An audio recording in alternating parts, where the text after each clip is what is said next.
All right. Good afternoon and welcome.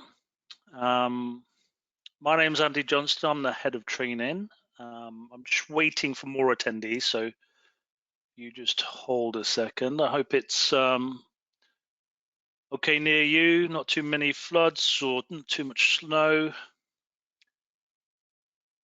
and you're safe and well. So we've got people still joining. I'll just give it another minute and then we'll get going.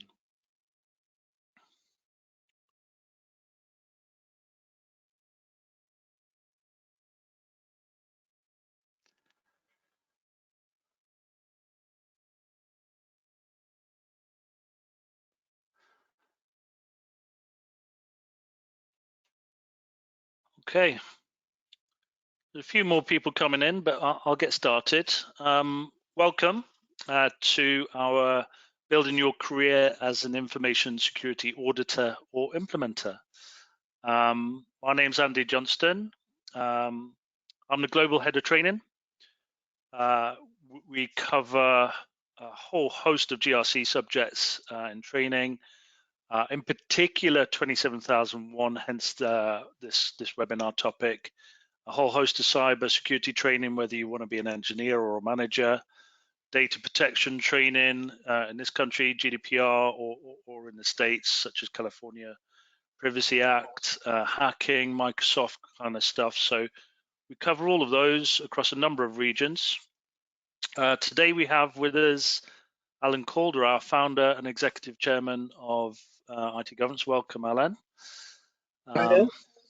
Yeah, nice to have you. Alan has authored many a book, and you can see some of them there, and is a industry leading expert and one of the first or the first to implement ISO 27001 certification. So we're very lucky to have you. Thank you. Alan, could you talk about IT governance for us to lead us into this? Yes, of course. So IT governance I founded about 20 years ago now. We therefore have some 20 years experience, primarily originally around ISO 27001. We were a publishing business, a training business, a consultancy business, and from there, everything to do with IT governance, risk, and compliance. We've got probably the most comprehensive ISO 27001 products and service offering in the world. We've helped more organizations become certification ready than anybody else. We invented the lead implementer training qualification. Lead auditors had existed, but for ISO 27001, I think we were again either the first or one of the first organizations to offer an ISO 27001 lead audit training, and certainly the combined package of audit and implementer we've pioneered and we've led in the world. We've helped more than 12,000 clients across 5 continents to not just ISO 27001, but the broad range of cybersecurity and privacy training. And the depth of experience that we have as an organization is what leads us to make the promise that our expertise gives our clients peace of mind. And when you look at what that translates into on the next slide, we've helped some 1,300 organizations either prepare for or maintain ISO 27001 compliance status. We've helped we've delivered some 1,600 cybersecurity projects, some 7,000 Cyber Essential certifications. We're a Cyber Essential certification body to boot. And our cyber comply software probably has about 1,100 organizations using it in one way or another right now. So through IT governance, you can access products and services that help you supercharge what you're doing in your mission to become really effective in deploying compliance for the benefit of your customers and your own business. And of course, today we're primarily talking, as Andy's about to tell you, about how to do that in the context of competences and skills, and how for many people, hopefully many of you, the right mix of competences and skills is a really effective way of boosting and growing your career. Andy. Thank you, Alan. Thank you. Okay, so we agenda-wise, we've covered introductions. I'm going to do a couple of polls, so I'll need you on your toes, please. But then we're going to have a look at what it takes in these roles, some of the keys to the career building, how and who training helps, and some structured pathways and actually some broadening kind of aspects and soft skills stuff. And there are loads of resources in here for you post-webinar. So whilst the slides might be comprehensive, we will potentially skim through them a little bit, but when you get the deck after, you can slow down, have a read. Any further questions, you come back to us, we'll be able to answer them. In terms of the chat function, please do use it. Ask any questions. We've got Alan's time today, so we're very lucky. So if you've got any questions about your career, any questions about what we deliver, please do put them across. So without further ado, let's get into the first poll. So a poll is going to launch now, and just double check that is there. Yes, it is. So what is your role? So this is just to give Alan and I some insight when we talk through these. Are you independent consultant, head of or director? You're just starting out, and are you a manager kind of level? So got a good mix, a few senior people. We've got a good amount of you looking to start a career in information security. So this will be particularly useful for you. Some independent consultants, which is a good output of having these skills, and a good few managers. Good. Okay, let me just close that and into the next one. There's 3 questions. So we kind of know what your role is.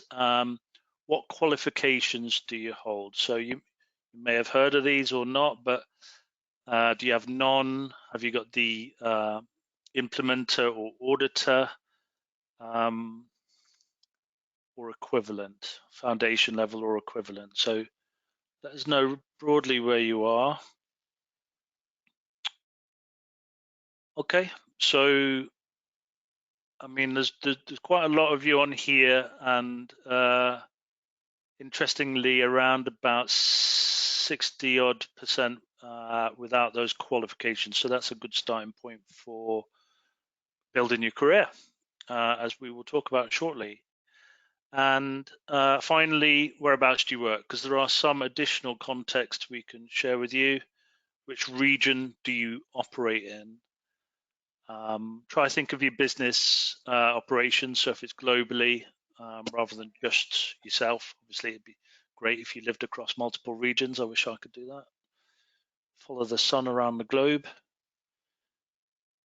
That's the dream. Okay, so we have some in some multi-regional companies, some US specific, around about 50% in the UK, so that's good to know. All right, thank you for doing that. Good participation. Just a reminder again, any questions, stick them in the chat. Now's your time to ask us stuff. So Alan, could you give us an overview of the kind of information security landscape, please? Of course.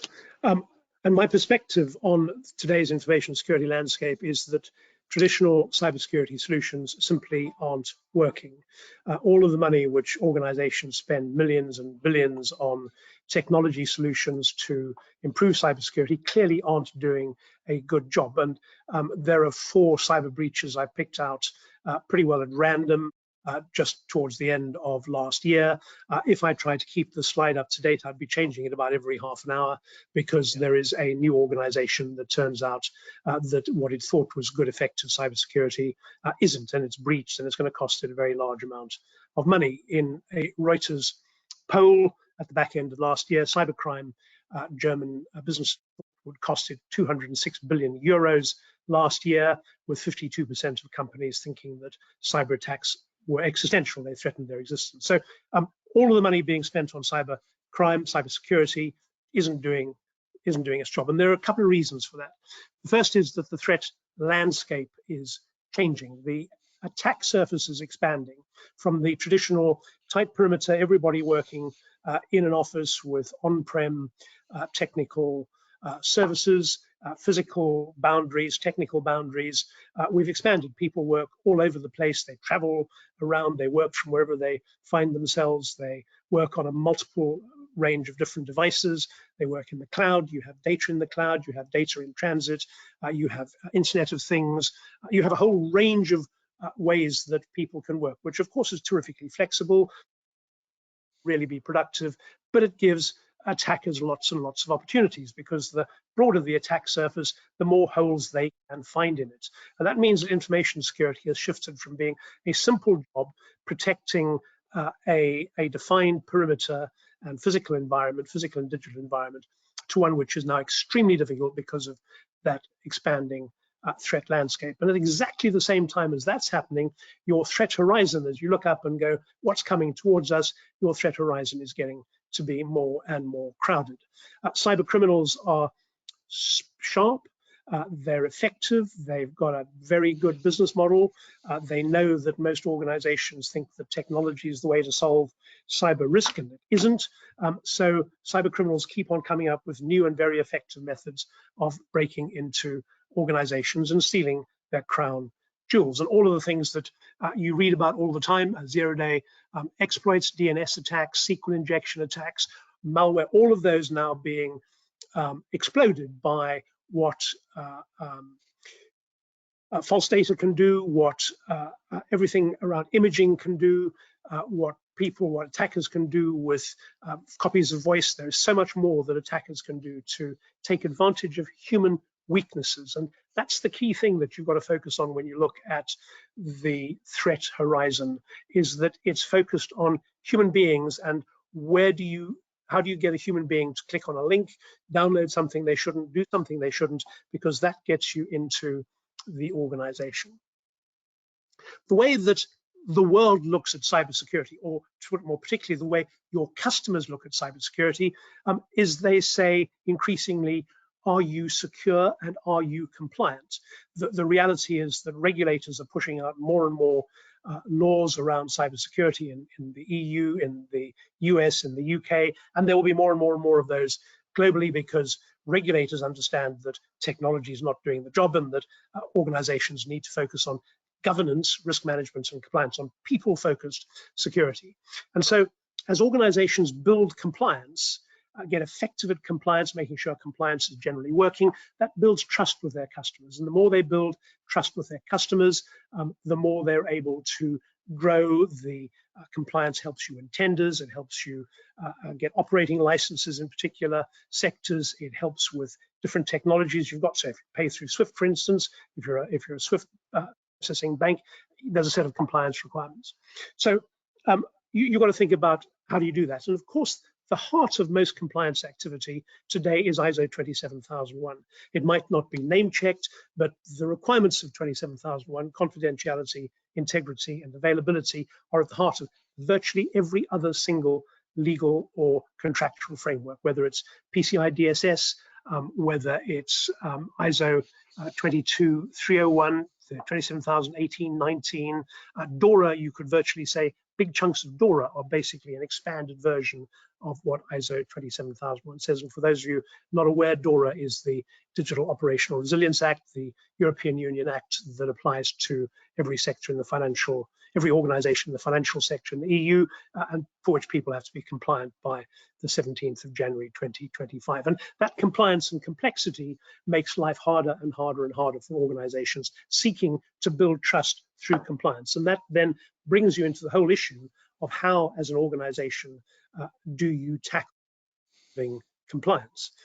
And I think that's where you get into what does it take to be the kind of person who leads an information security implementation program, who audits it, because frankly, implementation and auditing are different sides of the same coin. You have to be able to do both. There's no good putting in place a set of processes without making sure people are following them. So you need really good implementation and audit skills inside your organization, which of course is why you're on this webinar. Andy. Thank you. I think you segued beautifully into this slide, so I thought I'd skip on one. So, okay, we'd start to talk about implementation and auditing skills, and here really the importance of both will come through. A question for you up front though, Alan, which do you think is most important, implementation skills or auditing skills? I don't think there's one which is more important, frankly. I think they go together. I think that implementers, people who understand how to implement a management system, have a extraordinarily valuable role to play because they understand the standard, but they also, if you've had a proper training and a good qualification, you understand how to apply it, how to make it work in the real world. An auditor, on the other hand, is able to work out whether it is working or not. And as ISO 27001 asks people to follow a plan, do, check, act cycle, there's a checking and acting, is it working and how do we fix it components. And that check and act bit is really about audit skills. This is what the standard says, this is how you should do it. So I think if you're going to be an implementer, you need to understand how to be a checker and actor. If you're an implementer, you need to understand what may or may not have worked in the implementation process, because you can audit more effectively. So I think that, lead implementer, anybody who's making a career in this space really should have both qualifications. Yeah, exactly. And I guess it can depend on how big your company is. You may be the Lone Ranger, or you may be a team of a massive 5 people, maybe 10. But okay, so implementation wise, really good knowledge of frameworks, processes, procedures. And in terms of auditing, really good attention to detail, knowing what you're auditing against. Very complementary skills. Implementation, being very hands-on, needing to influence internal teams, influence your leadership within your business.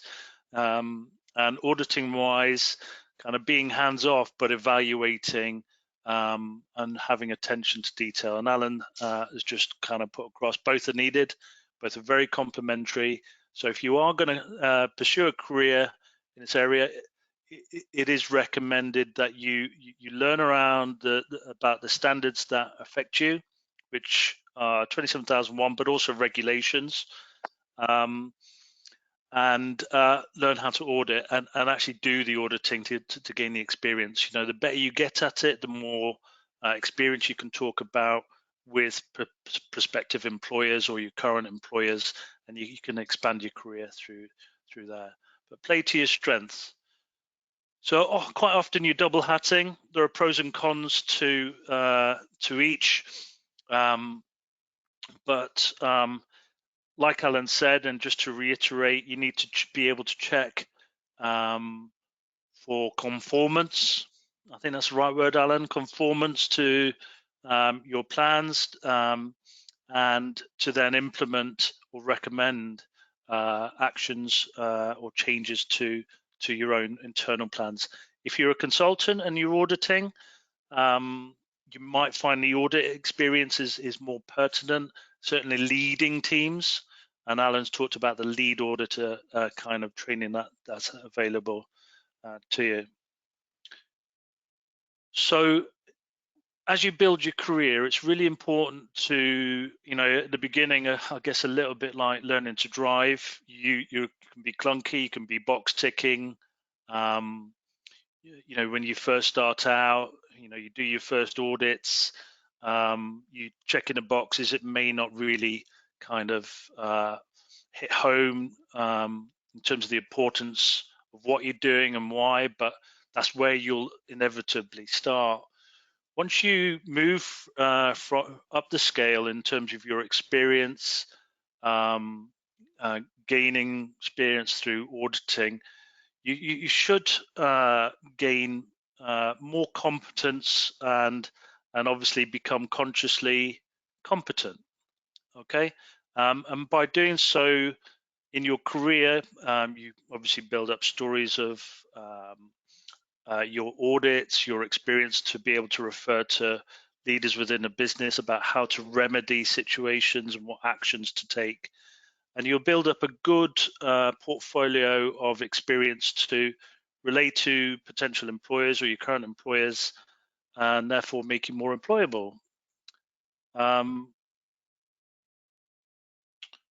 In terms of hard and soft skills, really there's some key skills in terms of the hard skills area, the standards or regulations that are relevant to you depending on your region. So for you in the US, DORA may be less pertinent, but obviously knowledge of ISO 27001 has to be your building block, like Alan said. Building on that, you can build from there, take your lead implementer, lead auditor kind of training, but also things like risk management with ISO 27005. Project management skills are clearly will be useful, and understanding the controls listed are very important. And in terms of soft skills, attention to detail if you're an auditor, these are obvious: problem solving, good communication, leadership. There's plenty of resources at the end of this webinar where they're free. We've highlighted where you can get some good free additional stuff on your soft skills areas such as leadership and whatnot. So just bear that in mind when you get the deck. You can have a look through that.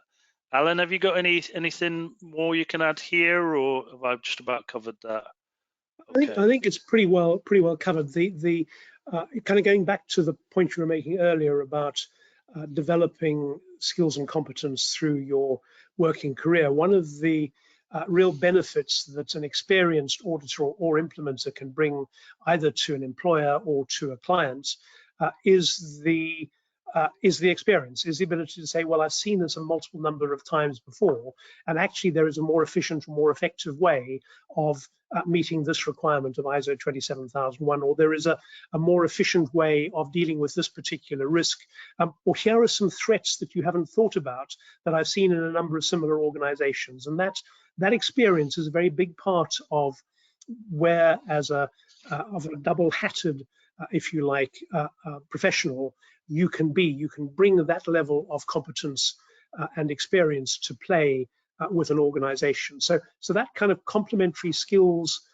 aspect that Andy was talking about earlier, the way you shift from just simply, I can implement or audit ISO 27001 to, the ISO 27001 is a good baseline, but here's how you really make it work for the organization, is a career journey that those people who go on as they build up their expertise makes them hugely valuable people. And we're operating in a world, remember, which has a known cybersecurity skills gap of about 2.8 million people. So if you're at the top of that because of your experience, of your the way you've grown, then you're in a very strong position career-wise. So it's not quite to the point, Andy, you're making, but it just kind of going back over what you were saying a short while ago.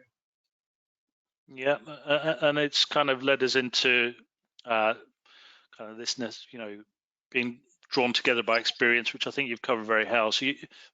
So the more experience you have, the more trust an employer will have in you, the better you'll obviously get at your role, the greater impact you'll have, and it will give your business greater commercial kind of strength the better you get at this. Obviously, second-hand experience, so things like reading, studying, networking, they're very important. So for those of you starting out in your career, there are some big events you can go to and network at, get some good colleagues in the industry and share knowledge. There are plenty of books you can purchase. Certainly IT governance have plenty of those. But just staying abreast of what's in the news is a really good way to advance your learning and take you forward. But obviously, as you go through, your competency will increase, your base knowledge will increase. Keep adding qualifications on there, and obviously, naturally, as we grow through our careers, leadership should improve with the more you do this, and problem solving, especially for the external consultants out there. You'll be asked more often than not to provide solutions to the problems that you're finding, which then maybe will result in more work for you to resolve the issues you're finding and reporting on. Okay, so just to reiterate, building on a foundation of knowledge, if you don't have the underpinning qualifications, if you're not maintaining your professional development, then you really do need that foundational knowledge. That should get you through the door and into some decent roles where you can gain the work experience. Quite often in smaller business, you can, so they need volunteers sometimes to step up and be the champion. It's a great opportunity to get your first step in the door, get some training, do it in a smaller scale, and then you can build up into actually some of those roles that really do pay well, where you're going into the bigger companies. So you'll build up your experience and build up your competency as you go. Just like I said, you're learning to drive. The more you do it, the more unconsciously competent you'll become. So let's look at some career pathways. I really like this, by the way, especially for all of those of you who are new, starting out. This really simplifies things. So start with the foundational training. So there's 27,001 foundation training there, and we would recommend you start with the lead implementer. Whilst both skills are complementary, that would be where we recommend you start. So learn about the standard, the controls, how to assess and implement, and then kick on and look at internal auditing training.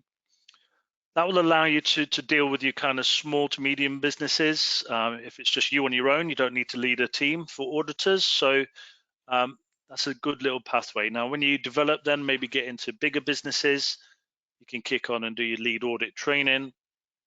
And at that point, you can extend any company's ISMS into PIMS, either as a lead auditor or as an implementer over here. So it's not an exacting straight line, but what we would recommend is ISO 27001 risk management training, 27005 risk management training. Now, if you've already been trained on a lead implementer and lead auditor level, and you've done it to 2013 version, you can update those certifications, and it's important you do so to demonstrate you're up to date with those you're consulting with or employed by. And there is a one-day transition course that you can take, which will update those qualifications regardless of where you initially took those. Just a reminder to everyone, if you have questions, do ask them. I haven't had anything so far, which is, you're a quiet bunch, but that's fine. Maybe we're doing such a good job we're answering all the questions. This slide here, this really is for the auditors out there. The auditors, probably the consultants of you out there, where if you're trained in auditing and you've trained with ourselves, you are able to train with less cost and less time. Typically, an audit course is 4.5 days, whether you do 9,001, 14,001, 21,001. So you add all that up, so you did 4 of those, that's 20 odd days. IT governance does a modular approach, so you learn your core auditing skills in the first block of 5 with the base course, and then you can add whatever standard on top by learning the standard specific over 2 days. That saves you time, saves you money, saves repetition of learning. It saves time out of work, time, personal time, that you might commit to it. So a standard kind of format might be 20 days, whereas if you did the similar learning with IT governance, it's just 12.5 days, and therefore the kind of associated cost. So we can give you more details on that if you need it and it's appropriate, but like I said, when you're auditing, you will be required to audit against a host of standards or regulations depending on where you are in the world. Alan alluded to the ever-increasing complexity in the world, and this is part of your learning will be to certainly establish your knowledge with 27001. But for those of you who maybe audit multinational companies, being able to audit across a host of standards is obviously makes you more employable. You get more reliable work more often. Now, this leads us into how IT governance are uniquely positioned to help you if you are a business dealing with multiple standards or regulations. So Alan, could you run us through this, please? Yes, of course. So for many organizations dealing with the plethora of standards, regulations, and which keep on growing and they keep on changing and updating and all of that kind of helpful stuff. The challenge is that if you look into the market, you find there are some companies who will provide you with maybe a consultant who can come and help you do it, or they'll give you some training which enables you to do it, or they will have a professional a software platform of some sort which has got a lot of useful things on it that enables you to do it. But actually you're left with trying to piece all the bits together so that you can put in place something which works for you. IT governance is a unique business in the sense that because our origins are in publishing, in training, and then in consultancy, and that we built software platforms as we went along, is that we have always integrated everything that we do, so that when you buy a training course from IT governance, it's a training course which is developed in the context of an awareness of what goes into staff awareness training, what goes onto a platform, how consultants might deliver a particular service, and vice versa. If you buy our software, it's designed for you to be able to access everything else. So an IT governance solution to ISO 27001 is a really good, integrated, comprehensive, and unique solution. And from a learner's point of view, of course, in terms of career pathway, doing your career pathway with IT governance means that you get access to all of those major aspects, those three major aspects of what delivery, cybersecurity, privacy, compliance, and maintenance genuinely looks like. And of course, it is complicated. So the next slide is a brief look at quite how complex the ecosystem is. There are a lot of different standards and frameworks, and this ecosystem wheel is identifying the ones which we see as being relevant for most of our clients in some mix or other. In the US, in the EU, some of them are global. For some of them, we offer certification services. We're obviously not an ISO certification body because ISO certification is separate from but that's not the case for PCI or for SWIFT, where self-attestation is necessary, or for Cyber Essentials. But as an organization, what you need to do is be able to deal with whatever your clients say you want. So increasingly, this is not just about you decide to do ISO 27001, because you might, but then you have a client who comes along and says, oh, we need you to do 27701, and while you're at it, you need to do 27,017 and 27,018. And then another client says, yes, that's fine, but actually, we'd like you to do the SIS 18 controls. And you kind of go, how on earth do I, as an ISO 27001 implementer, auditor, double-hatted, handle that?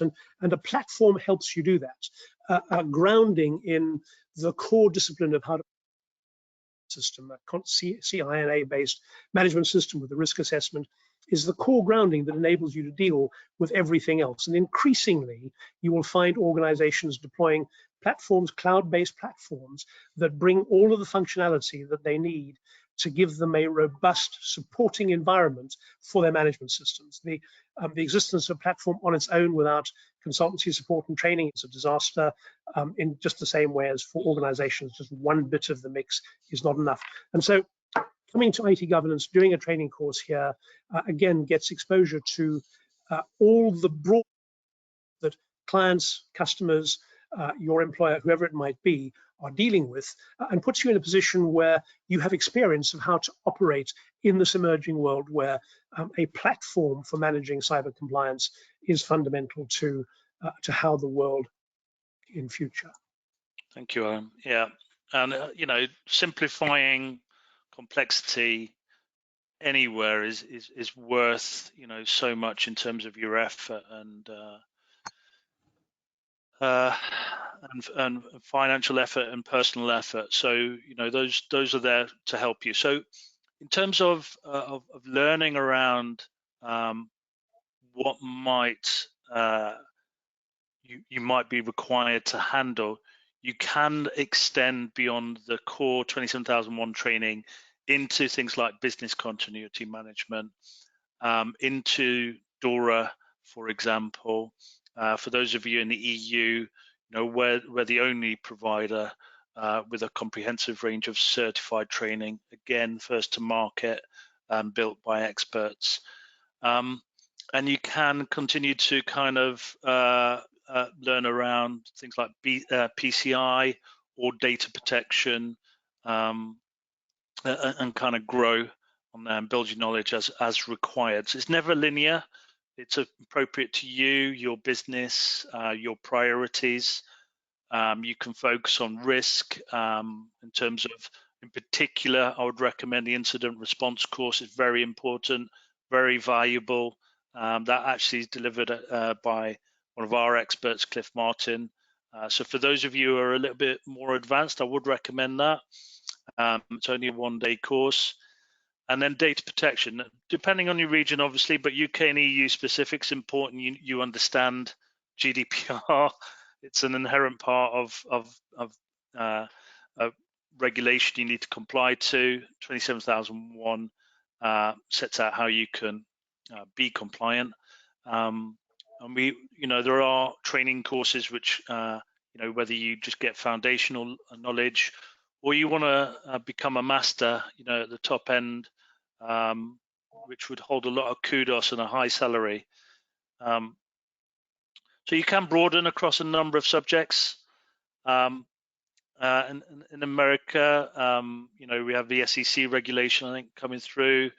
We have HIPAA, NIST, so the environment is complex. Now, in terms of who and how can be helped by it, so there's training for yourself. The one thing I'd really like to get across on here, because we've talked about a lot of this about yourself, maybe training the leadership in your business, but one of the most important cohorts are the staff within the business. Making sure they understand the basics of what you're trying to do, creating an awareness, a culture of 27001 or breach awareness, phishing awareness. It's really important. So all staff training should be high on your agenda if you're on this career path. But obviously there are a host of people in the cycle to train as you go through. We've talked about broadening and deepening. I think we're coming towards the end. I do have a question come through too now, so I'm just going to skip through a couple of these. There are professional qualifications and memberships you can seek to have, such as ASACA or IC Squared. They're not standard specific, but they are very good for best practice and management. So if you're building a career as an info manager, and you're coming from the audit or implementation or IT background, you can pursue those. So I'm just going to skip to questions and see what we've got here. And I've just clicked on open up and it's disappeared, which is useful. So I'll just open it up again. Bear with me. I've lost my questions. If it helps, Andy, I think the first one that I see here, apart from will the deck be available to all attendees after the webinar competes, which I think the answer is a resounding yes, is the heart of all regulations coming forward. Can you talk about if an ISO 27001 certification can be leveraged for compliance with the with EASA or with the UK's ICAO? So I think that was the first sensible first question, and from what I recognize of those particular acronyms, I'm not sure. The ICAO, as far as I know, is the code that sets out how airports are identified. So I'm not sure if that question is about the Information Commissioner's Office or GDPR. ESA is the regulations that affect civil aviation, and the civil aviation regulations are very wide-ranging. They cover air operations, airworthiness, and so on. So ISO 27001 is very specifically focused on information security, and insofar as EASA is talking about information security, then yes, absolutely, ISO 27001 can be leveraged to demonstrate that. Typically, what an organization does is implement ISO 27001, and as part of the implementation process, you identify the specific compliance aspects, the wrinkles, if you like, that need to be in place to demonstrate compliance with whatever additional regulation there is, and you simply build that into your documentation as you go. But the core business of you have to have a policy, you have to have a risk assessment, you have to identify what controls you're going to deploy and have evidence that you've deployed them. That's common to every single regulation that there is. So you can absolutely leverage in ISO 27001 at the heart of every other cyber compliance privacy activity that you as an organization do. Thank you, Alan. I think I've got the other questions up now, but the only other now, will industry events be detailed in the resources that will be sent over? So just a quick glance at some additional items. For all of you on your path, whether you're beginning, middle, or you're kind of becoming the master, there are a number of offers which will be sent out to you. So whether you're going to start on your foundation course, we have 20% off available to you. We do a number of combination courses which as standard have 15% off, and a number of additional Info Sec courses with 10% off. There's a deadline to book end of February, and you can talk to an expert. The link on the big orange button will take you to where you need to be to talk to one of the learning specialists. There are some additional suggested resource areas for you to look at. We have additional resource links here. Top 12 leadership green flags from by Chris Donnelly, and some additional free courses ranging from 8 hours to 80 hours we've highlighted for you from some top institutions there.